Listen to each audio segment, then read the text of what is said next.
Hello everyone, আশা করি সবাই ভালো আছেন। এখন আমি অবস্থান করছি আনোয়ারা কেপিজেড।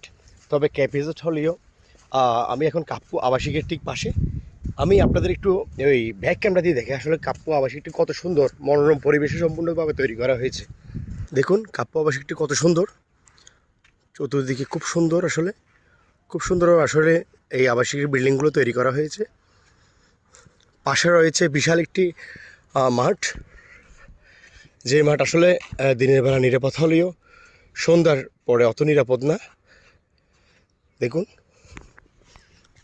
আর এখানে বিভিন্ন রকম ফুলের বাগান এবং ফলের বাগান রয়েছে। অনেকগুলো পেঁপে গাছ দেখা যাচ্ছে। আসলে আনোয়ারা কিছু কিছু জায়গা খুব বেশি চমৎকার। এই বালুর মাঠে আপনারা যদি সন্ধ্যার পরে আসেন অবশ্যই সাবধানতা অবলম্বন করেন। একা আসার কোনো প্রয়োজন নেই। যদি দলবদ্ধভাবে আসতে পারেন তাহলে অবশ্যই এদিক দিয়ে চলাফেরা করবেন, কারণ এদিক দিয়ে মোটামুটি আমাদের সেন্টার যাকে বলে ওই পয়েন্টটা খুবই কাছে।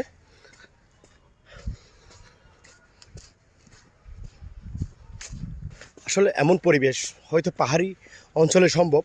আনোয়ারার মধ্যে আসলে পাহাড়, নদী, তারপর সমতল সব কিছুই আছে। যেহেতু আসলে এখানে ওই কিছু কিছু স্থানে পাহাড় এখনও কাটা হয়েছে, কিন্তু আর বিগত 10-15 বছর আগে তখন কিন্তু প্রচুর পাহাড় ছিল। এখন আমি যে রাস্তায় হাঁটছি তখনই ওখানেও